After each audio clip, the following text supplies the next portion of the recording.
ከዛሬው ውይይት አኳያ እንግዲህ በወረዳው ያሉ ባንኮች መሬት ላይ የሚሰሩ ከመሬት ጋር አብረው የሚሰሩ ባንኮች አሉ። በክልል ደረጃ የጋራ ተግባቦት የተፈጠረባቸው ማለት ነው።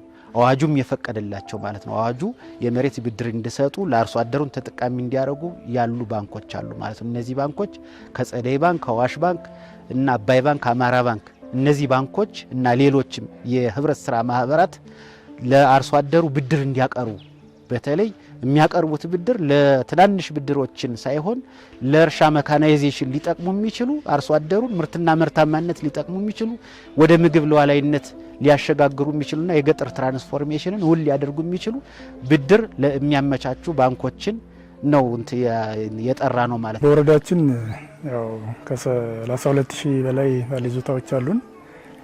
ይህም የሁለተኛ ደረጃ ይዞታ ማረጋገጫ ደብተር የተሰራላቸው ናቸው። በዚህም በርካታ ጥቅሞችን ያገኘንበት አለ። አርሶ አደሩም ተጠቃሚ የሆነበት አለ። ምክንያቱም ከዚህ ቀደም ያው አንደኛ ደረጃ ነው ይሰራ የነበረ። በአንደኛ ደረጃ ላይ የሚሰሩ ስራዎች በርካታ ችግሮች ነበሩባቸው። የድንበር ግጭት ነበረ። ያንን ችግር አሁን የቀረፈ ነው።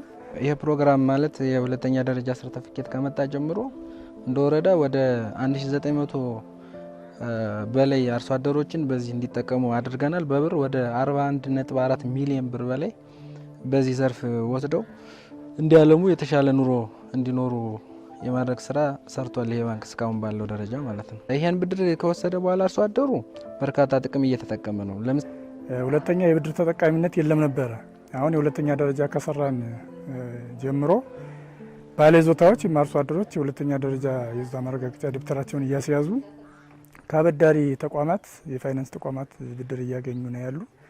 ስለዚህ እነዚህን ስንጠራ የሚጠበቅባቸው ባንኮች ለአርሶ አደሩ ብድር መስጠት ወደ መካናይዜሽን እንዲገባ ማለማመድና በቡድን በግል በተናጠል ተባንኮች ጋር ባንኮች ይህንን እንዲያቀርቡ ለማድረግ የኢኮኖሚ ተጠቃሚነቱን ለማረጋገጥ ሲባል የብድር አገልግሎት ሊያገኝ ይችላል።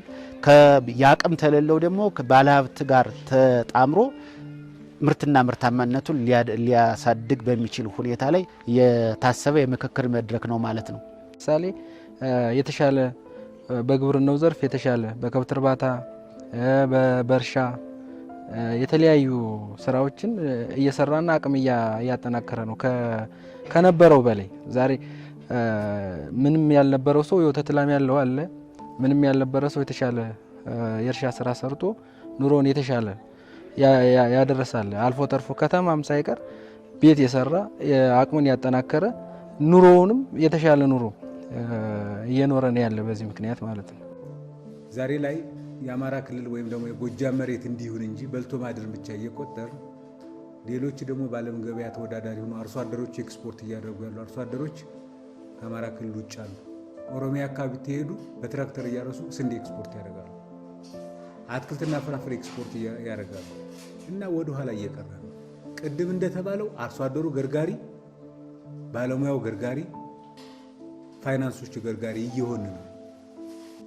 እድገት እናንጣ ከተባለ የገጠር ፋይናንስ ነው መስፋፋት ያለበት። በቃ ኢትዮጵያ ትደግ ከተባለ አሁን የያዝነውን የብልጽግና ጉዞ አረጋግጠን ወደ ብልጽግና ማማ ለመሸጋገርና ህዝቡን ለማበልጸግ ብልጽግና ስል ፓርቲ አይደለም እያልኩት ያለው ብልጽግና የራሱን ስላለው ማለት ነው። ይህን ህዝብ እናሳድግ ብለን የተሻለ ደረጃ ካሳደግን መሆን ያለበት የገጠር ፋይናንስ ነው መስፋፋት ያለበት እና ይሄ ቻሌንጅ የሆነውን ስራ ሁላችንም እኛም እናንተም ተረባርበን መስራት አለብን። የመጀመሪያው ቻሌንጅ ብዬ ማስበው እኛ አካባቢ ያው እኛም ድርሻውን ስለምንወስደው የመቆጠብ ባህላችን ነው ደካማ ብዬ ማስበው።